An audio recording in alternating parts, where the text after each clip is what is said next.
we're doing Facebook Live, and some people are impressed by it. So. Okay. Ready when you are, Senator. Okay.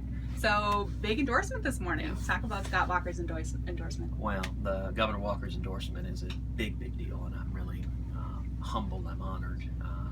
Scott Walker is a strong, principled conservative. He really is a leader who has impressed people nationwide with his strong leadership here in the state of Wisconsin. We've seen unemployment go down. We've seen jobs growing. And I'll tell you, when Scott Walker stood up and took on the union bosses, and millions of men and women across Wisconsin stood with him, that really inspired people all across America. It inspired me. It showed what can happen when we the people stand up against the special interests, that you can actually stop the special interests that are bankrupting this country. And we need that same sort of courageous leadership that Wisconsin has seen firsthand. We need that in Washington, taking on the bipartisan corruption in Washington. And so I'm really so happy to have Governor Walker's support, his friendship, his endorsement, and it is an indication of what we're seeing here in Wisconsin and across the country, which is Republicans uniting behind this campaign.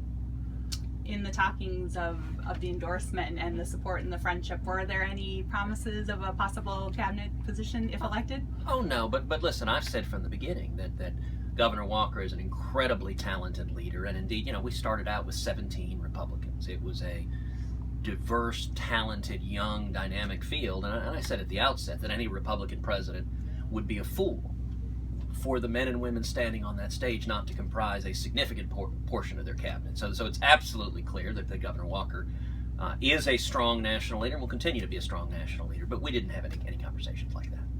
Governor Walker made Wisconsin right-to-work state, and he talks of a national right-to-work law.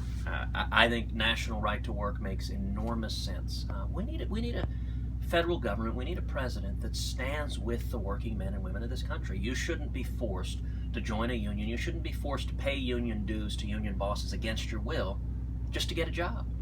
If employees want to join a union, that's their right, and we'll protect that right. But you shouldn't force people against their will to give away their paycheck. And we need to stop having elected officials acting as the henchmen for union bosses against the working men and women of Wisconsin, against the working men and women of this country. You've been traveling around Wisconsin the last couple of days, speaking more candidly. Just what are your thoughts on the state so far? It is an incredible state. I really have enjoyed